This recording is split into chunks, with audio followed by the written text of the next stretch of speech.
You're listening to Interactive Wrestling Radio, featuring the interactive interview, courtesy of WrestlingEpicenter.com.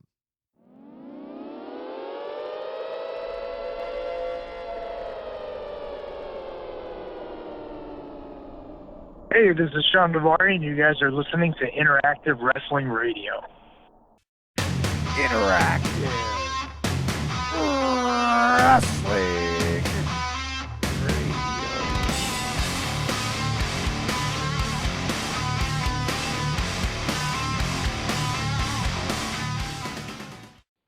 Well, hello there. Welcome to another edition of Interactive Wrestling Radio. This is James Walsh, and I gotta tell you, we've been doing this show for 14 years as of November 20th, and every time we get a guest, I get excited. Every time we get a guest, even if they're on a massive tour, I get excited because I know that we can do something different with that guest, or in this case, guests.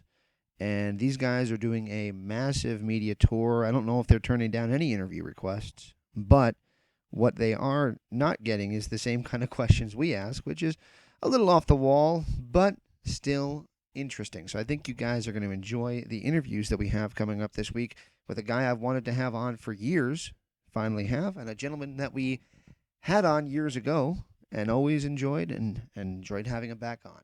Of course, I'm speaking about the guys behind the Pro Wrestling Academy up in St. Paul, Minnesota. That is Mr. Anderson and Cosero Shawn Daivari. So if you guys enjoy these interviews, we're going to post one on each audio file so you guys don't have to fast forward through one to get to the other or vice versa. Give them each their just dues, and after the interview, we'll have the same wrap-up show. So you guys have some good listening material to do this weekend. Thank you for listening to Interactive Wrestling Radio right here on InteractiveWrestlingRadio.com, courtesy of WrestlingEpicenter.com, all on YouTube as well.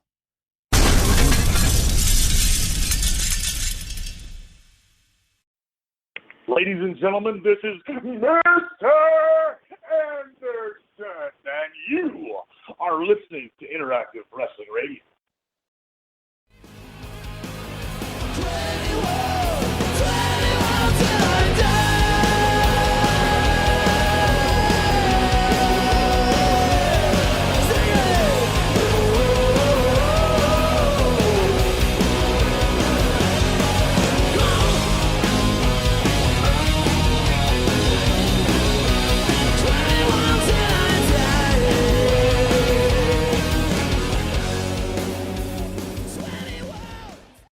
Welcome back to Interactive Wrestling Radio. We just wrapped up with this gentleman's business partner, Mr. Anderson, and I'm talking, of course, about the former WWE superstar and former TNA superstar, Shawn Daivari. Daivari, are you with us? Yeah, I'm here, buddy. How are you?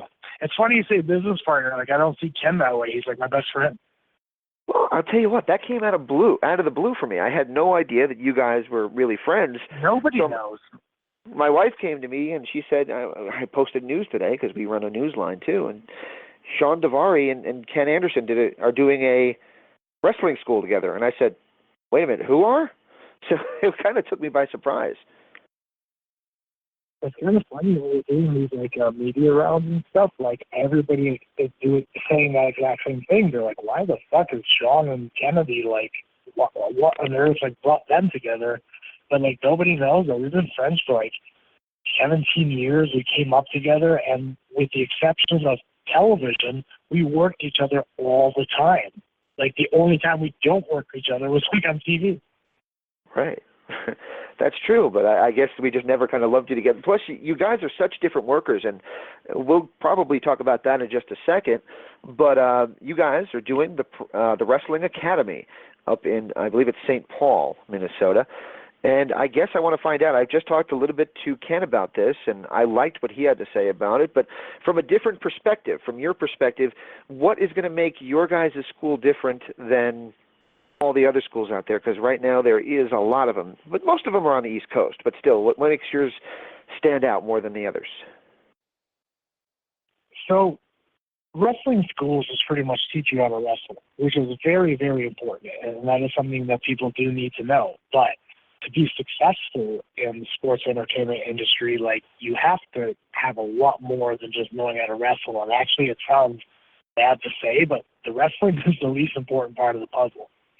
But no one really offers that or trains that, except for, from what I've noticed, is WWE's Performance Center. But if you're training at the WWE Performance Center, like, you already got a job. You're already there. Like, what about the guys that A, aren't at the Performance Center, or B, don't ever want to go there? Some people don't want to be WWE superstars. Some people want to be something else. So we've been thinking about this for years and years and years, and then the idea came to us, like, let's just open, more or less a sports entertainment school, and we can provide anything for anybody, whatever it may be. If they want to be a wrestler, if they want to work on their promos, if they want to work on character, if they want to go to WWE, if they have zero interest in WWE, if they want to go to Mexico, like, let's just give them the tools they need to be able to succeed in whatever their concept of success is. That is awesome. That is awesome. And you guys, Ken talked a little bit about having a whole different approach. Will we have some actors come in and teach about acting and work on things like ventriloquists coming in and teaching guys how to, convey messages during a match without people seeing that they're talking to each other. Such an interesting idea. But I wanted to go more back to your different styles. You're a smaller worker, so you're lumped in with the cruiserweights, even though you have a more technical style than a lot of cruiserweights that I've seen. Ken is more of a talker with technical leanings as well. You guys have different styles. How is that going to mesh, and is that going to give a more complete approach to your trainees? I mean, I believe so, because, wrestling isn't, there's no formula for it. If there was a way that you could just, like, write the formula, like, everybody could be a successful wrestler. It's just based on, A, what you're capable of doing, and B, who needs you, and C, where you fit in. And that's something that me and Ken have been really successful at our whole careers, is that, like, when you talk about, say, a certain person that you say has, quote-unquote, achieved success, we say, oh, they achieved success in WWE, or oh, they achieved success in WCW, or oh, they achieved success in Lucha Libre. Me and Ken were successful everywhere because we kind of learned how to do everything. Now, there's certain things that we like better than others, and there's certain things that we excel at more so than others, but we're capable of doing all of it. It just depends on what our boss wants. And we want to be able to provide that to our students. Like I said, if our students want to be a WWE superstar, we want to do everything in our power to get them there. But, if they have zero interest, if Ring of Honor is where they want to be, like, we can provide them that too. Very good. That's awesome. And speaking of WWE superstars, you trained a WWE superstar with a very familiar name. You're obviously talking about Shawn Daivari. I guess my question is, what is your take as a trainer now of wrestlers, looking at what WWE is doing with the more steadfast approach to cruiserweights, whereas in the past they were maybe not featured so much there? What is your thoughts on the WWE's change of attitude towards the cruiserweights? Well, I don't think it's a change of attitude. I think it's one of those, they try new things all the time. Whether they stick with them is a completely different story. So, I remember there was a couple times when I was on SmackDown that they wanted to push the cruiserweight thing, and they did for about 4 or 5 weeks, and then after a couple weeks ago, we changed our mind. We don't like this. So whether or not this one will stick, I don't know. But I do know what they're doing with my brother, or so it seems to me. What they're doing with him is they're preparing him to just be a talent. Like, he hasn't been pigeonholed, I think, in the cruiserweight thing, and I think that's a good thing, and I think that was done intentionally. When they give you input on what to do, and when they give him input, they say, hey, just do whatever you're doing. They never tell him, or I should say tell him, have told him so far we want this out of you, we want that out of you. They just say, hey, we know what you do, just keep doing that. And what he does is not cruiserweight stuff. Right. So I think, fortunately for him, like, he might be able to be figured in. If the cruiserweight thing is a success, he could be a part of that. And if it's not, I think he'll be able to be figured in somewhere else, whereas some of the guys are labeled as the cruiserweight guys, and if, let's just say, hypothetically speaking, the cruiserweight thing doesn't go, I don't think the office plans on plugging them in somewhere else. Yeah, that's true. And I want to say this about you, and I remember this from our previous interview, and this is a compliment. You are very well-rounded, and you don't seem to mind sharing your true opinions. Like, you didn't go with me on the they're going to do the cruiserweight thing. You're like, oh, let's see how long they go with it. I like that about you. You're very truthful, and that's, No, I mean, honest. it's true. I've had this thing, and I've even had, like, the only person that ever had a problem with it was Dixie, but, like, with Vince, it was like, if you honestly believed it, like, he didn't mind that you disagreed with him or had a different opinion, and you might be wrong, and at the end of the day, you do have to do what he says because he's your boss. But if you didn't disagree with something, he didn't mind hearing it if you genuinely believed it. Wow. Now, I got to ask you, because you kind of threw it out there, and it caught my attention. The only problem you had a problem with was Dixie. What did you guys disagree on, if you don't mind me asking? No, I mean, I can't think of anything specifically. A few things, but, like, for example, if Dixie says she wants ABC out of you, and you say, hey, I don't like ABC, I'll do ABC because you're my boss, but I don't like it, she would kind of, like, it felt, maybe not, but it felt like she was, like, upset, like, hey, why don't you like ABC? Like, it felt like she wasn't cool with you not being on board with whatever they were doing. And just because I'm not on board with it doesn't mean I won't do it and I won't do a great job at it. It just means I personally don't think it'll work. But I could be wrong, and I have been wrong.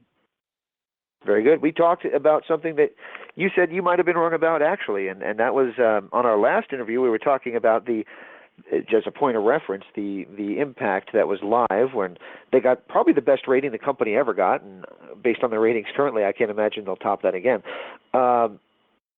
Which was the live Impact when they had the NWO reunion, and you basically said, it's cool, and you and I like it, but what is the 10-year-old going to think that doesn't know what the hell they're doing? And you said that you have a different opinion of that now. So it's cool when you can admit that you maybe weren't right or maybe didn't see the bigger picture, because a lot of guys will, dig their heels in on the wrong idea and not want to go with you, not want to see that, things are not quite right. So that's a compliment to you. Yeah, if something works. No, if something works, like, I'll be the first to say, like, hey, I was wrong. I thought that was going to fuck up, and it went great. But the thing about the live Impact, though, to me, was the resources put in versus what they got out of it. So, like, I know specifically Spike TV was financing all that shit that they were doing to do whatever they did. Whereas before, when I'll give you a point in time. When I was there one summer, I think it was like 2009, maybe it was 2010. It was the most gross the company has ever had week over week across the board, and that was from TV ratings, that was from house show attendance, that was from merchandise sales. That summer when the Main Event Mafia was kind of happening, that was like week after week was the company was growing. And it wasn't with any more resources or any more money that they had previously been using. So then you fast forward a little bit to that live Impact you're talking about. They did do better than they had previously done. They did achieve a higher rating than previously done, but they pumped in so much more money into it, and they pumped in so much more resources into it that, to me, it's like, well, that's not, that feasible. It's like, if you're going to have a race and you're going to say, hey, I'm going to drive a Lamborghini and you're going to drive a Honda Civic, and your Honda Civic is, $10,000 and this Lamborghini is $100,000, and I barely lose to you, like, well, I'd rather save the $900,000 or the $90,000 and barely lose than spend the $100,000 and just barely win. That's a great way of putting it. I love that. All right, so because it's not sustainable. Well, look where they're at. I mean, and I say that as a TNA fan. I want to preface by saying that I've not been a WWE guy for many a year, and I look for any alternative. My kids love Lucha Underground. I like it too. I look for alternatives to WWE, and I still think TNA is the most dependable of them, but it's hard to keep believing that with all the rumors you hear.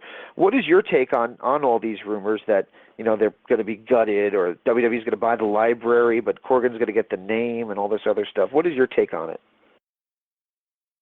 My thing is WWE will for sure end up with library because they're the only people that it's valuable to. Like, that library is worthless to anybody because nobody has a platform to put it on.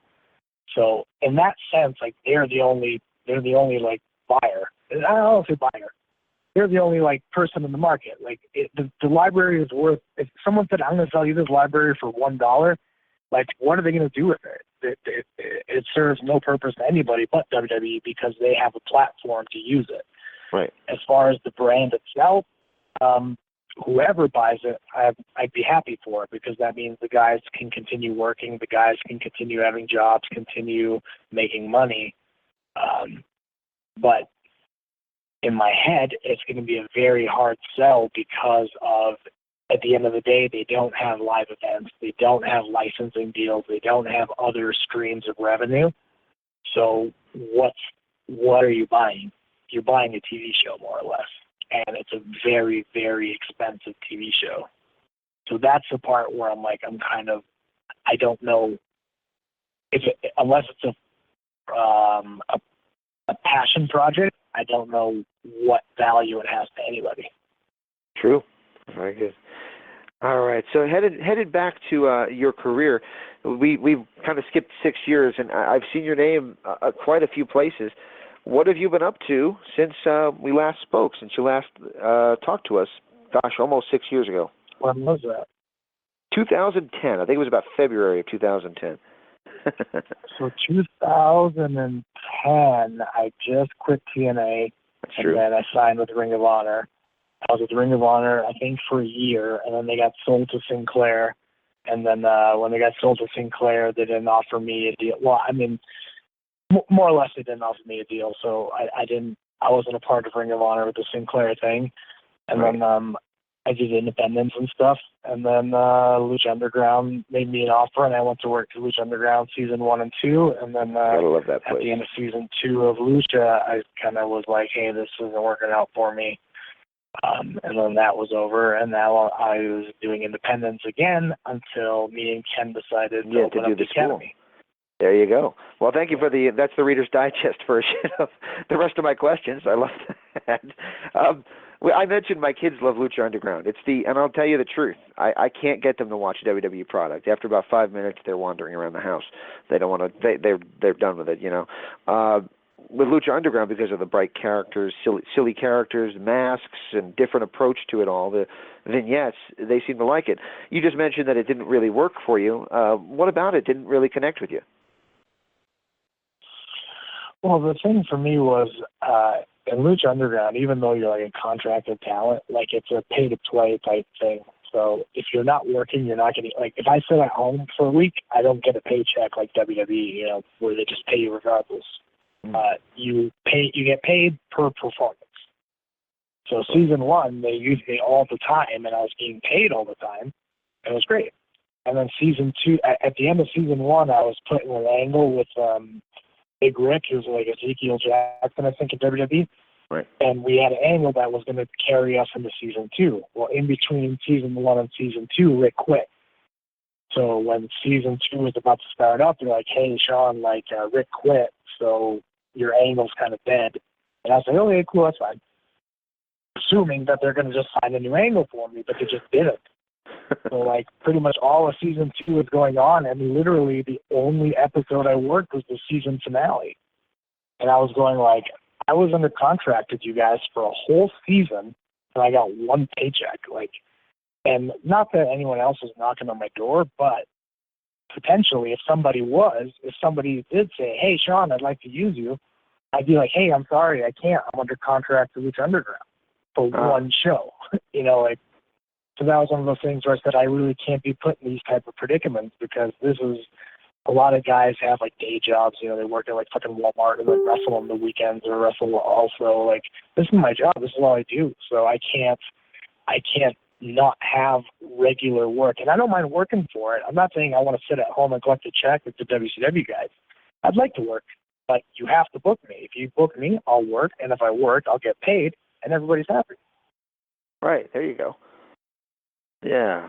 Well, that's awesome. And we've already kind of talked about the school, and I joked to Mr. Anderson about this because he's a Green Bay Packers fan in enemy territory. Do you have any preference on a football team? Are you, given the fact that you're a Minnesota guy, are you a Vikings fan? I don't really watch real sports. You know what? You'd be surprised how many of the wrestlers I talk to say that. It's probably like 60 to 70%. I prefer the fake stuff. It's kind of funny. I'm jaded. I'm like jaded. I think everything is a work. So like when I watch real sports, and I assume things happen like in real life, but I always assume it's like a work because sometimes things work out too perfectly. Right. Like an NBA. Like here's like a crazy one. Like the NBA playoffs. You know, they go to what is it, like 5 games or something, or they have to win 5 in a row or whatever. Right. Like in the first, what is it, 5? I think basketball is not my thing. If you do baseball, it's best of 7. Okay, baseball, best of 7. You know, like when you look at like the first game, and they're like, okay, a 30-second commercial spot is like, you know, $1 million, and then at game 7, like a 30-second commercial spot is like $12 million, and then it always goes to game 7. And I'm just thinking, like, come on, maybe not. Maybe it's a coincidence, but maybe, like, there's some way, shape, or form they always are, like, there's never any, like, sweeps. It's always a way to drag it out to the end, and it's like, oh, look at that. The MLB made fucking $12 million a 30-second spot because they were able to get to Game 7.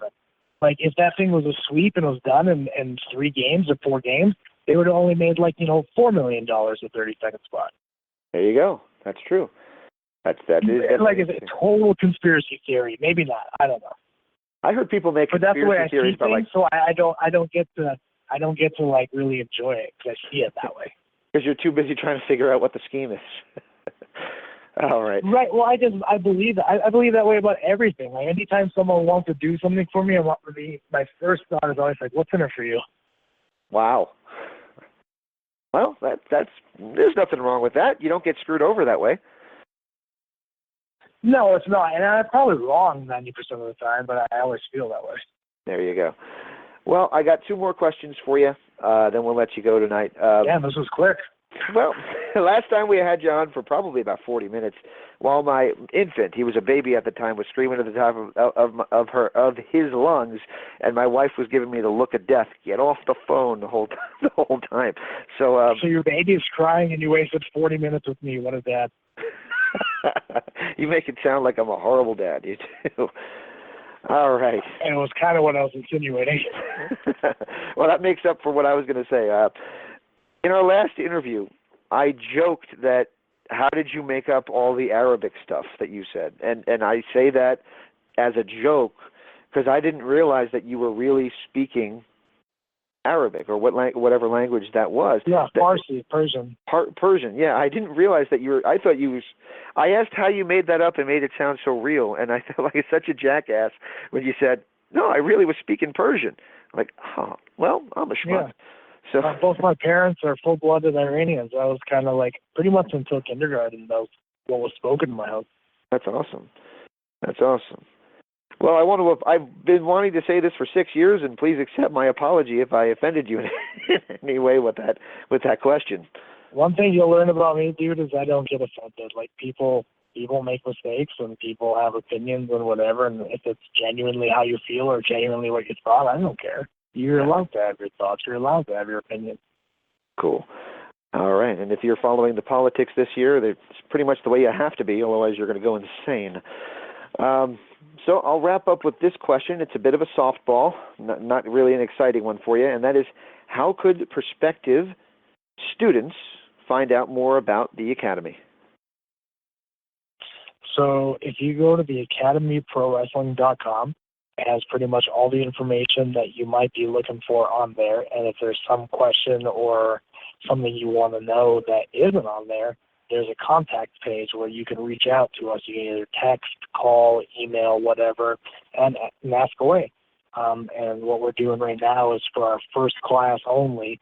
Tuition is regularly $3,000, but just for this first class, or until it fills up, and it's damn near filled up. I'm sure when we live tweet at the, what day is today, Wednesday? Impact on tomorrow? Yeah, when we live tweet during Impact tomorrow, I'm pretty sure it'll get full up. Thursday night, yes, sir. If spots are available, it's only $1,000. We've knocked off $2,000 just to get people in that potentially could provide something to the business that, finances might be getting in the way. There's a lot of guys that, like, I'll give you a good example. Austin Aries is one of them. Me and Austin Aries broke in at the same time, and he is I don't know what the word, what's the opposite of a blemish? He's like a star I don't star in that way. Like, he's a positive influence on the professional wrestling business. And there was times where he wasn't allowed to train because just financially he wasn't able to do it. Right. And that's something we want to avoid. We want to make sure, hey, if you have something to offer, if there's something you can do to make our industry a better place, a better line of work to be a part of, we want you to do it. So that's why we cut the price down to $1,000 just for this first class. And yeah, you could start November 1st with us. That's awesome, and I wish you the best of luck. And you know what? These guys are going to be training with Mr. Anderson, former world champion, yourself, a former X Division champion, and yourself being a guy who worked a program at such a young age with Hulk Hogan. I mean, that is unheard of. I got to ask you, and I'm sure I asked in the first interview, but I got to ask now, being 6 years older than last time I spoke with you, working with Hulk Hogan, 11 years ago, obviously limited in what he could do. What was that like for you to work with one of the biggest icons in professional wrestling history? You know what's funny is, like, I don't even remember it, or I don't even know it happened, because when you're like a full-time active guy, like, everything is go, go, go, go, go. You never have a time to stop and smell the roses. Like, as cool and awesome as that was, which I do believe it was, like, literally as soon as that was done, it was like, all right, get to Raw, because tonight on Raw you're doing this. And, like, you can't even digest it, Right. So I actually kind of can appreciate things a little bit better now because of the network and because of YouTube, where I can go back and look at it and be like, oh, man, that was cool. Like, that was awesome. But I can't feel it again. It's just like seeing it, It's not like recalling that moment. It's almost like seeing it for the first time. Right. And I mean, when you see it for the first time, years later now, do you even associate that that's you? That's you. That's what you did. Yeah, and I kind of don't, because I was a kid then. Like, I was 19 years old or something. Like, now I'm a 32-year-old man versus like a 19-year-old kid. Like, just as a person, I don't even know or appreciate what it was. And another thing too is that was my first big break, so I just assumed that happened to everybody. I didn't know I was a part of something special. I thought everybody gets to the show and then they get to wrestle and they get to do cool stuff and they get to be figured into good spots and get to do main events. Like, I didn't know that it doesn't happen to everybody, because, like I said, it was my first exposure. If I'd done a lot of crappy things, AJ, for example, like, AJ did a lot of bullshit before he got to where he is now. So now he can really appreciate it because he knows how much worse it could be. Like, Absolutely. Whereas me, it was like my first thing I did was great. So I was like, oh, this is what everybody does. Everybody, gets signed and then gets to TV and then does pay-per-views and does cool angles and stuff. Like, I didn't realize at the time that that's not the case. Very cool. I wanted to ask you this. It just sprang to mind. Lance Storm, great trainer, great worker. He was on our show at the time that you guys were doing, the match at Backlash with, and my co-host said flippantly, we got Daivari and Muhammad Hassan, who's a great worker, and I'll flat out tell you what he said. He stopped him. He said, "Wait a second, say that again," and he made him say it again, and he said, "I can't believe you believe that," or something along those lines, or "excuse me." He was offended that he was praising Hassan, and I never really thought he was not a good worker. What is your thoughts on your former tag partner, Muhammad Hassan, as a ring worker, and how is he doing now? Are you guys still friends? Yeah, we stay in touch. Mark's actually like super smart. He's actually way too smart with the business, which is probably why he didn't hang around too much.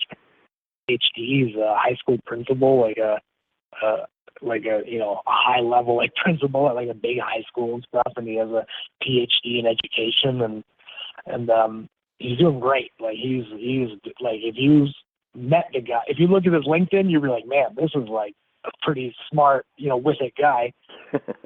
But the thing about the wrestling is it's subjective. Like, I know what Lance was thinking, and like, yeah, maybe in the ring he wasn't like super good, but the audience didn't know. You know who else wasn't really good? It was fucking Andre the Giant. Like, John Cena's not very good. Like, Hulk Hogan's not very good. That doesn't mean that they can't be like super successful and do a very good job. That's true. That's absolutely true. Yeah, it just came to me because. And I give you the flip side of that. I can give you countless super talented wrestlers that the audience doesn't give a shit about. That's true. It's absolutely true. What is your take on? You mentioned AJ Styles. What's your take on guys like Austin Aries, who I know you have a close relationship with, Samoa Joe, Bobby Roode, AJ Styles, all the guys that would have had the TNA funk on them, like a Monty Brown or a Chris Harris had when they went to WWE and basically got the kibosh. What's your take on WWE kind of not really caring about that anymore and using them regardless?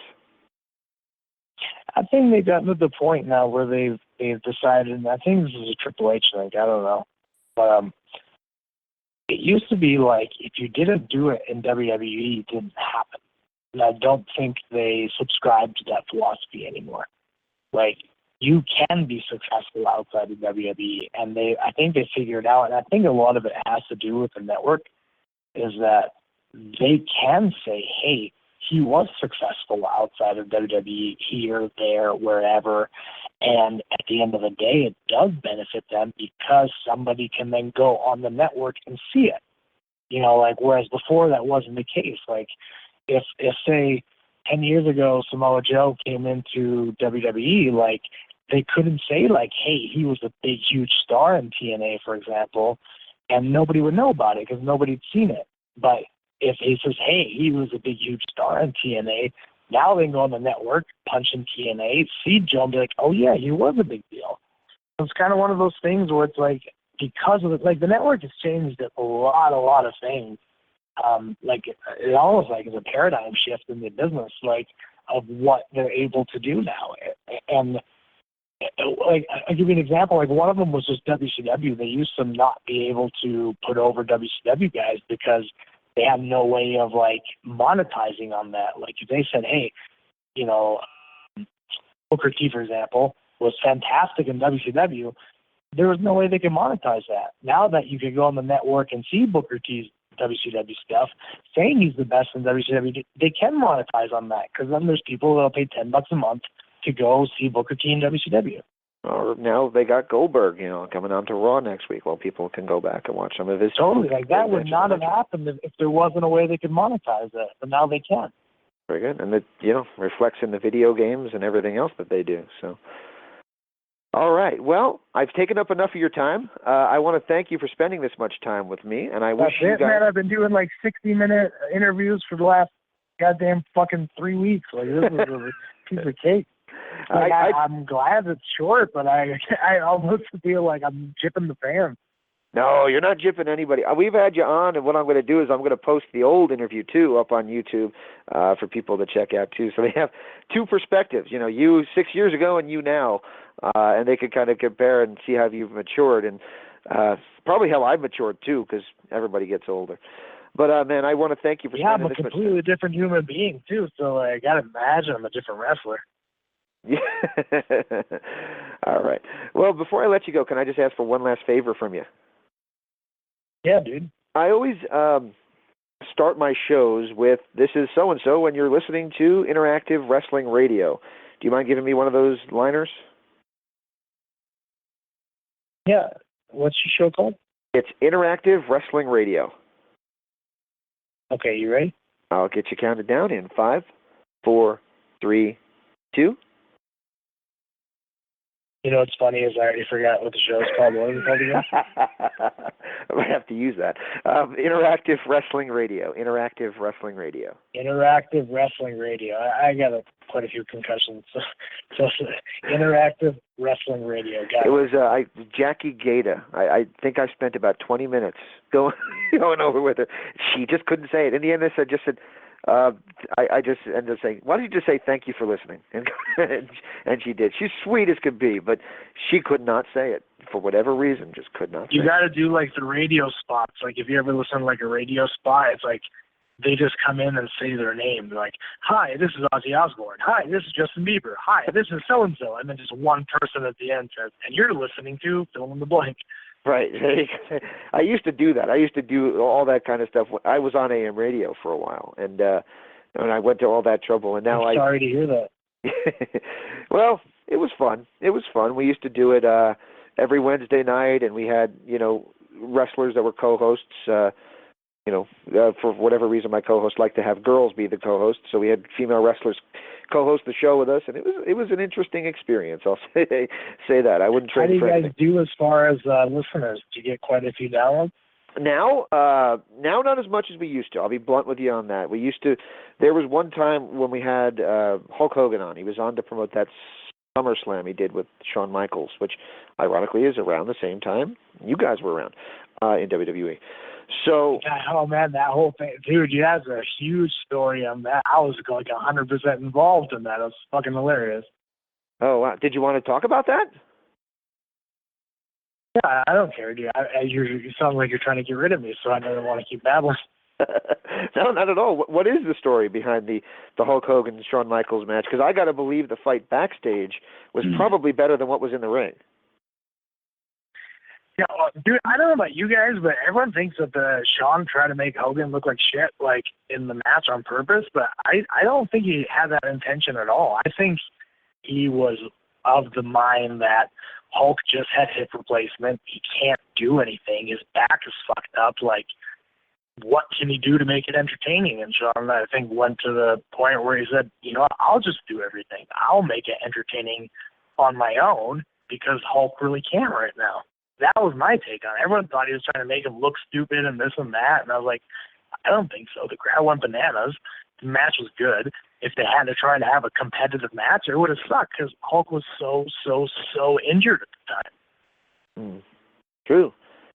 I agree with that. And it was the big boot. I think that's the one when people kind of were like, wait a minute. When he got up and he threw like the Terry Funk fist punches and then fell down, that's kind of when people were like, oh, maybe he's trying to make him look like a jackass. But I don't know. I didn't take it that way. Make him look like a jackass? When I saw it, I laughed.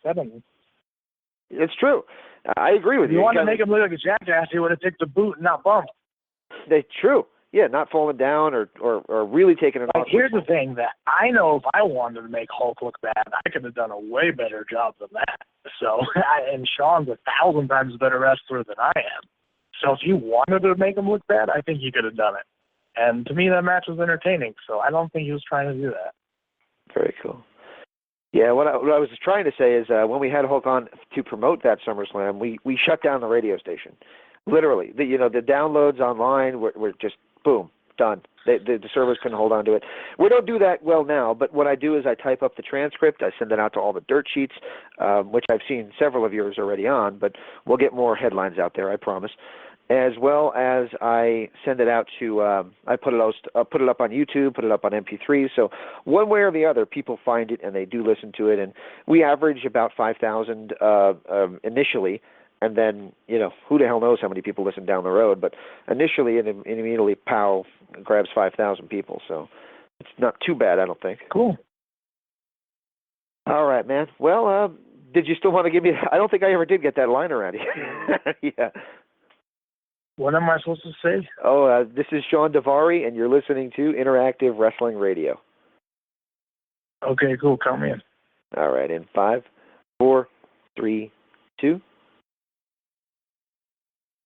Hey, this is Shawn Daivari, and you guys are listening to Interactive Wrestling Radio. All right, man. I appreciate your time. Hey, man, I got to tell you, I don't envy you having to do all these interviews. I'm sure sometimes you get asked the same exact question. I try to do a little different. But I hope you had some fun, and I'm sorry to disappoint you, not keeping you all that time. No, it's cool, man. Here's the thing that this is my opinion, and I might be wrong because I've been around wrestling for so long that, like, you can kind of get tired of it or bored of it. No matter how much you love it, if you do something too much, it's like, well, all right, I've done this forever. Like, but like have you ever listened to Futurama, Cabana's podcast? If you ever watch Futurama, Fry comes into the room and says, "Well, thanks to the internet, I'm officially tired of porn." Kind of that. Yeah, totally. No, absolutely. That's perfect.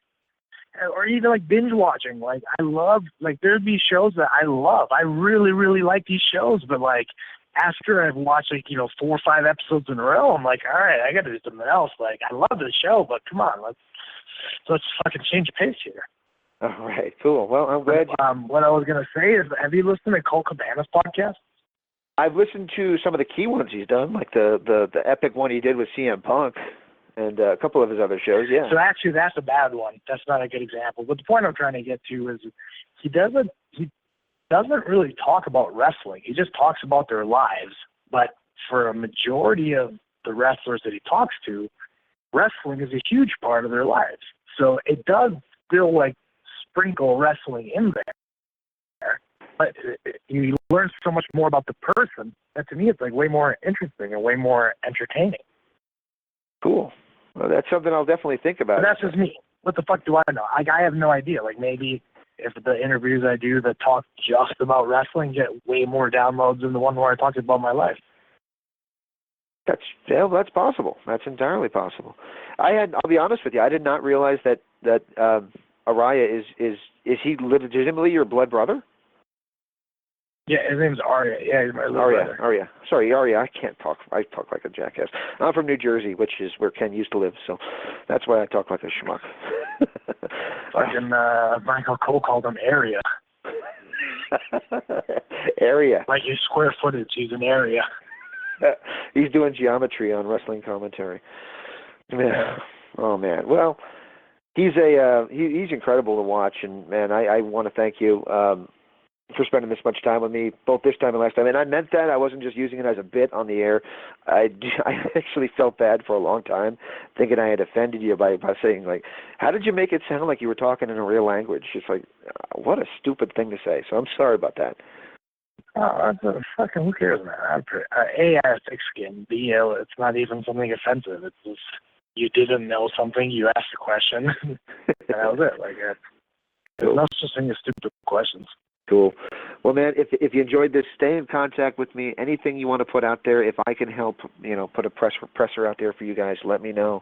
And I wish you guys the best of luck with the school. I'm sure you guys are going to do well. And I appreciate that you're taking a different approach. It's really, it's intriguing. It's very intriguing to see what kind of guys come out of there. The thing is it's never been done before, so who knows if it can be successful. I don't know. I hope so. And I'm sure you guys have a lot of money in it, so for your sake, I certainly hope it's successful. Oh, my God. So much money. It's insane how much money. Dude, I like, some shit that we're doing, like, is just so fucking expensive that, like maybe this is why people have never done it. That could be why. I got a buddy, I call him a buddy. Really, we just, bitching back and forth on Facebook, but who runs a wrestling school, Kevin Knight, who's in northern New Jersey. Runs IWF, trained Justin Gabriel. Sounds familiar. He trained Justin Gabriel and, what the hell is his name? Darren Young. Justin Gabriel's the South African kid? Yeah, the South African kid, yeah. What's his name now? Jeez. PJ Black, I think. Yeah, so he trained him. Yeah, I don't know how. I guess he trained him. I hope I'm telling the right thing. But I know he trained Darren Young. Come to the United States, or did he go to South Africa? Oh no, his school, my buddy's school, is in like Patterson, New Jersey, which is, I think it's like the stolen car capital of the world. So, not a nice place. But I'm saying, how the fuck did Justin Gabriel get there if he lives in goddamn South? That's a good question. That is an excellent question. I think you're being worked. It's entirely possible. I might have to research this. Maybe he's telling me. Maybe he's bullshitting me. Anyway, the reason I said that is I know that he teaches you how to be a wrestler, And I always thought, well, that's cool, but there's so much more involved in it than knowing how to do a wrist lock. So even as a fan, I get that. So I think that you guys are certainly taking it to a new level and blowing up the that premise of here's how you do this move. And instead, you're doing a whole lot of different things that I think are going to benefit these guys in the long run. You know what we're doing is we're not telling people what to do or who to be or how to do it. We're saying what is it that you want to do in the business, and then we're doing to the best of our ability to fulfill that. Like, if somebody wants to go to WWE, like, I'll do everything in my power to do that. But there's a lot of people that don't. Like, if somebody wants to go to, Lucha Libre, like, I'll do everything in my power to do that. If someone wants to be in Ring of Honor, I'll do everything in my power to do that. Like, people, like, most wrestling schools are saying, this is wrestling, it's right, this is wrong. And we don't feel that way, me and Ken don't. We just say, what is it that you want to do? Where do you want to go? What is it that you aspire to be or become? And we'll just do our best to help you fulfill that. Absolutely. And, it's something I always say to people, and this is, I'll let you go in just a sec, but, when you watch guys like Kurt Hennig, and to some extent Dolph Ziggler, and a lot of different guys, they don't all do the same things the exact same way. And by having differences, they stand out. Sting, for example, he doesn't take a suplex like anybody else. He kind of flops on his side more, and same with Ric Flair. Everybody does things a little differently, and it seems like for a while there, a lot of the schools were turning out guys that this is the way you do it, and there's no other way. And you guys just seem to have a completely different approach to that. So it's going to breed some different things. We know it works, and we know it doesn't. Whereas some people are like, I don't know what the word is I'm looking for. They're like set in their ways that this is right and this is wrong. And I like, here's the thing, like, some wrestling schools will say, this is how you start a match. They could be right. They could be wrong. But what if the wrestler you're working with is Eugene? Eugene doesn't start a match the same way Triple H starts a match. True. That's absolutely true. Yeah, he's starting a school too, isn't he? Like, isn't Nick Dinsmore starting a school? Yeah, he has a great facility. He runs shows. He's doing really good. South Dakota, if I'm not mistaken, right? Yeah, in South Dakota, and like, he lives in actually Sioux Falls, and Sioux Falls is like the fucking smallest population you could imagine, and the amount of business that he does is great considering the capita, like. Right. I know people, like, in Manhattan, there's people not doing as well as Nick is in Sioux Falls. Well, it's oversaturated there too. It really is, and I used to live in New Jersey. It is, but I'm just saying, like, if you can appeal to fucking millions of people versus you can appeal to thousands of people, like, Nick's doing pretty good just only being able to appeal to thousands of people when in Manhattan you have millions. Like, you have a much bigger pool of people to impress or to make them interested in your show. He has way less people and he's doing better. True. The part of that could be that there's less to do there too. I mean, that might be a small part of it. No, I that's another thing I agree too. Like, I ran a handful of shows, and I always made sure I did them in like small markets. Right. Because in New York, there's so much to do, and there could be something happening down the block and you not know about it. My friend sent me pictures once, and this is the truth. Hey, here's when Greg Valentine was in for a show. I said, when was this? It was last week. Where was it? At the community center. It's down the block from me. How the hell did I not know about this? So it's it's definitely when there's a smaller. I said the same thing about TNA all the time. Like, I would go to fucking TNA and like I would literally walk into the building and there'd be like a FedEx package. And I'm looking at this FedEx package and it's from the office in Nashville. And I'm going like, what is this unopened FedEx package from Nashville? And the date stamp is like 4 weeks ago, 5 weeks ago.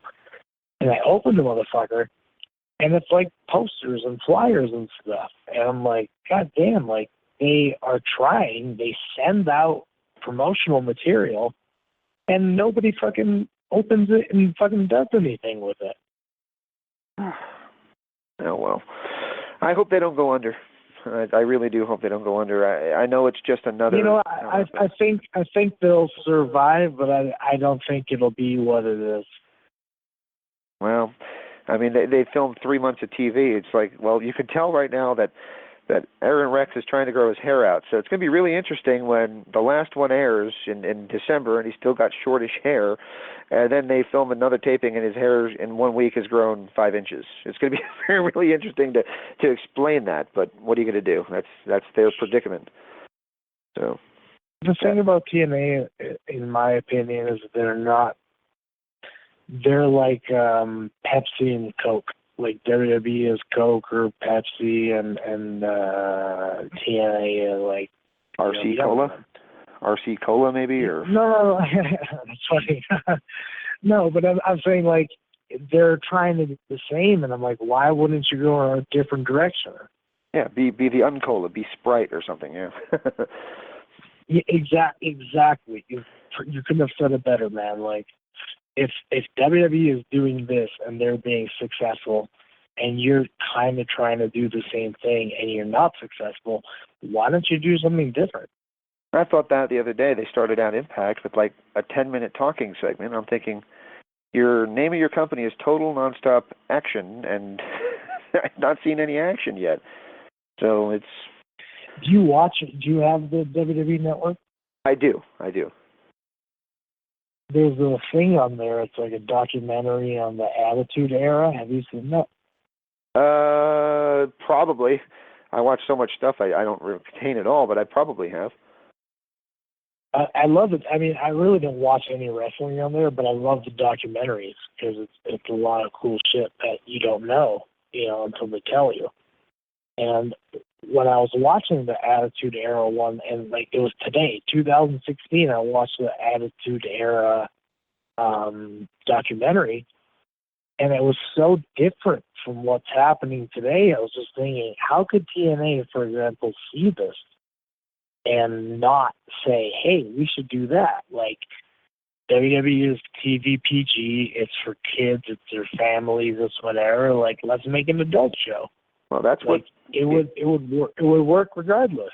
That's what Ken said. Ken said if somebody came along and did a Attitude Era style show and put it on there with decent production, he says it would kickstart the wrestling business again. And you guys seem to be on the same page with that. But what I'm saying is you wouldn't have two the same thing. You wouldn't have apples and apples. Like, do I want this apple or do I want this apple? Like, well, it doesn't fucking matter. They're both apples. But if it said, hey, do you want an apple or do you want a banana? Like, well, now you have a choice.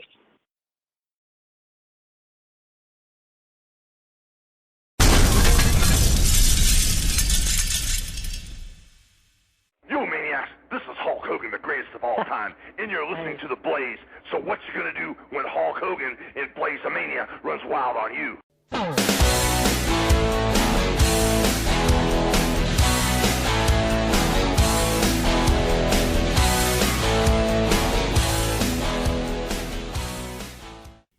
Well, hello there. Welcome back to Interactive Wrestling Radio right here on WrestlingEpicenter.com. It's James Walsh. I'm flying solo right now. Don't worry, I haven't fired Patrick. Patrick just is very, very busy. Patrick lives in Maryland, and he works in Virginia, which means, for those who don't know, you got to drive through this, I guess it's not really a state. You got to drive through Washington, D.C. That sounds like fun to you, then you probably enjoy spending time in a car. A lot of time in the car. So that's where Patrick is right now in traffic. I figured I could tackle this one solo and do a little bit of talking about my take on things that are going on right now.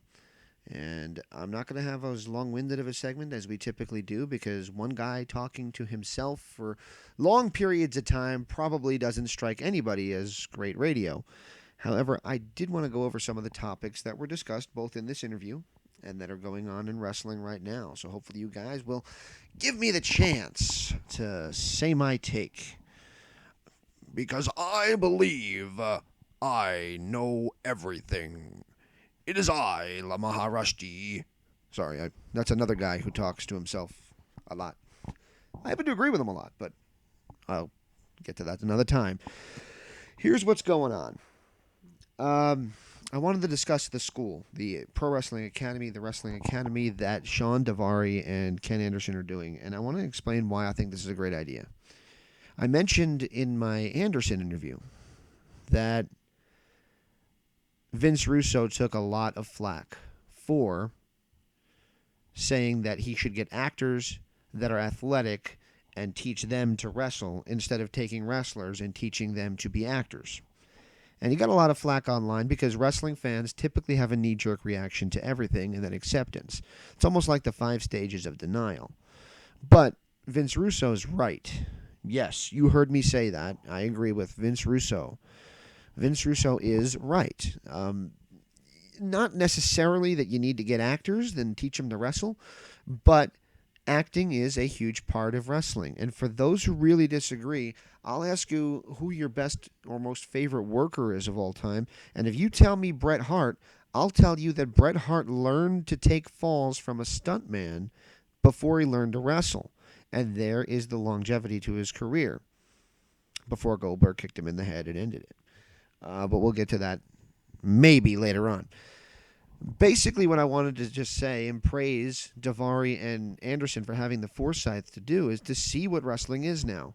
It is at least 25% what you can sell, talking-wise, and then the rest is in the ring.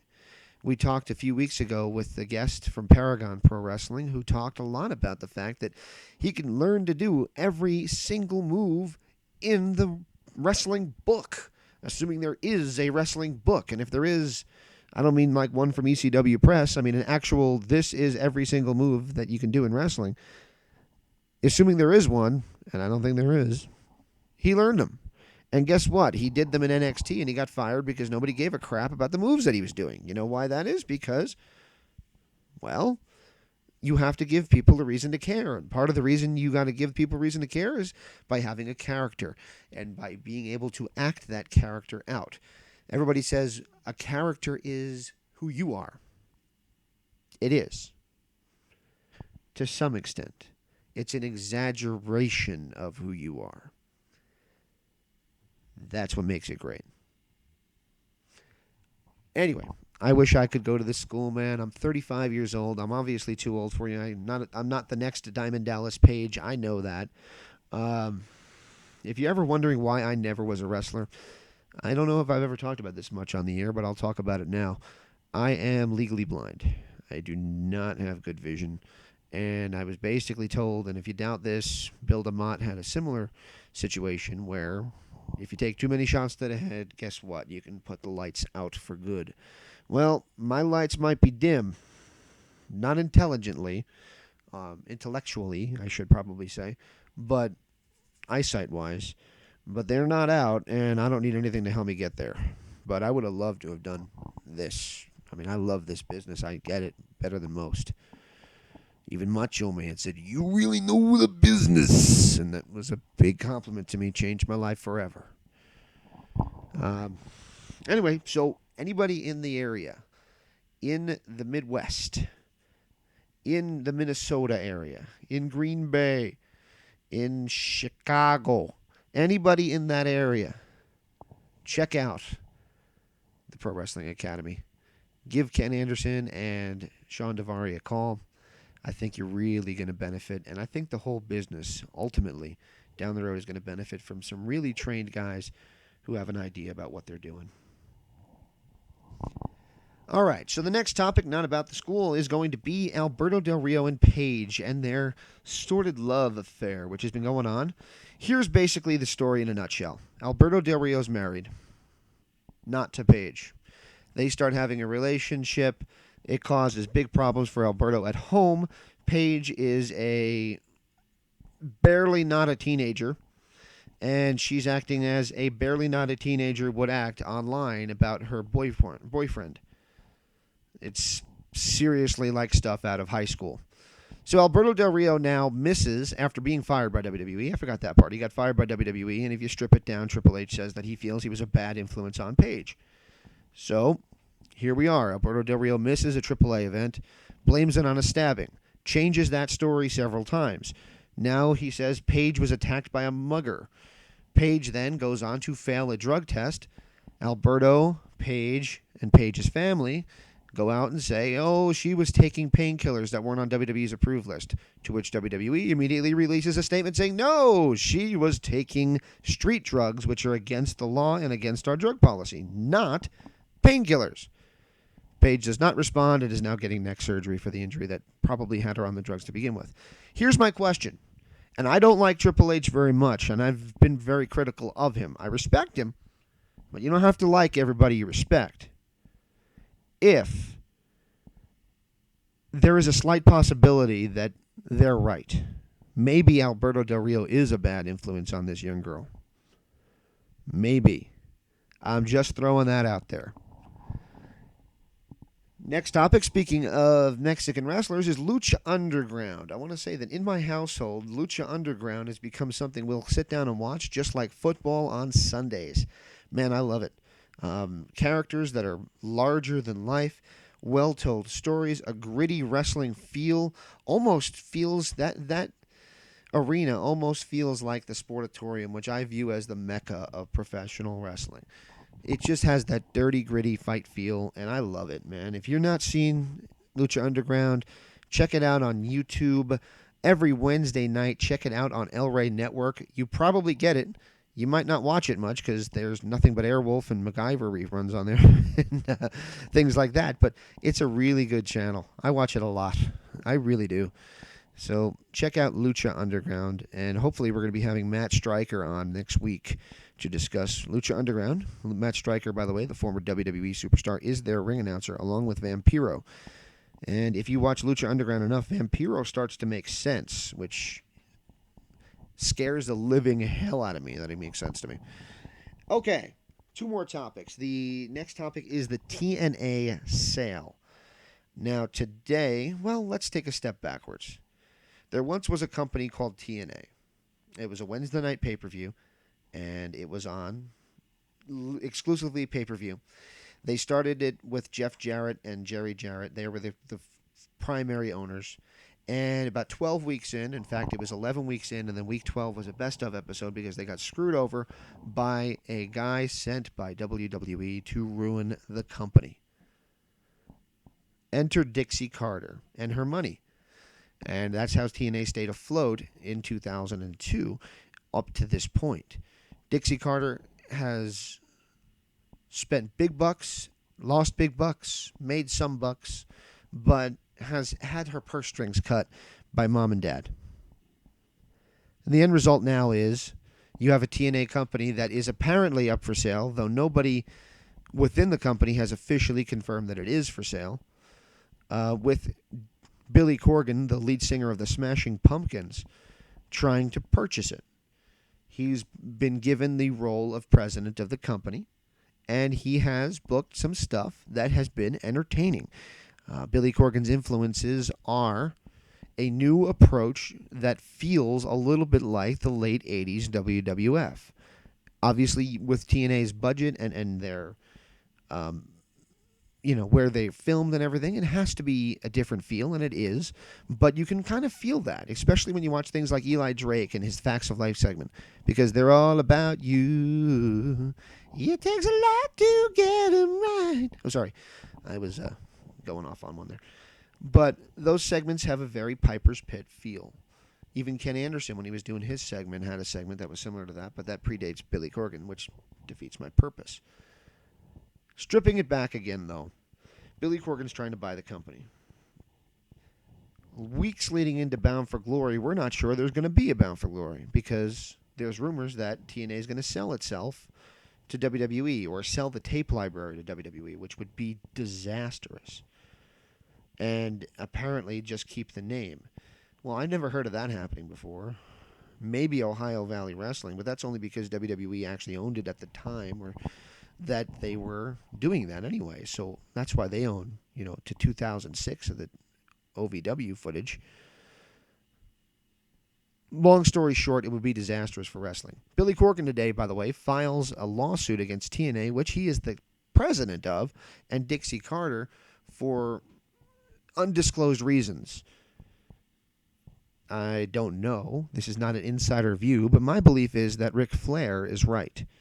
I believe that this is a result of Dixie Carter starting rumors about WWE trying to buy TNA to jack up the price on Billy Corgan. And if there's evidence to that, then we're in some trouble. And the last thing we want is for Billy Corgan to get pissed off and to screw off and leave Dixie with a company she doesn't want, only having one buyer in mind, if they're even interested in WWE. And guess what? We just lost an alternative. And to those out there who keep saying, well, I hope they do sell. This way we can watch TNA on the WWE network. Number one, you'll only be watching the old footage because they'll end the company. That's it. It's over. And number two, you can watch TNA right now, a actual living entity, on Pop TV every Thursday night at 8 o'clock. So how's about you do that instead of wanting to watch it on a WWE product? There's a novel concept, because that NXT you watch is not an alternative to WWE. It is WWE. I'm not knocking NXT. I think it's great. Don't get me wrong. It's great for the business. It's great for the fans. I just think that the fans view it as an independent, and it ain't independent of nothing. Not a thing. All right, so we're going to wrap up here. I hope you guys enjoyed my talking points. We talked a little bit about TNA. We talked a little bit about Lucha Underground. We talked about Paige. You guys are the reason I still do this. I love doing these interviews. I'm still good at them, I'd like to believe. I think that was more evident with the Ken Anderson one than the Shawn Daivari one, because we kind of just riffed, as they say. But I love doing this. I'll always love doing this. And you guys make it happen. This is almost my 14-year anniversary. My God, I'm getting to be an old guy, 35 years old. Started this when I was 21. Thank you guys for allowing me to live my dream. Going back to it again. When I was a kid, I remember my parents asked what I want to be when I grow up, and I said I want to be a wrestling announcer. And let's just say the exact response was, it's a good thing that your grandparents are dead, because they'd roll over in their grave if they knew that. Here I am, doing what I said I wanted to do, and I love it. Thank you guys for tuning in, and stay tuned next week for Matt Stryker here on Interactive Wrestling Radio. Enjoy!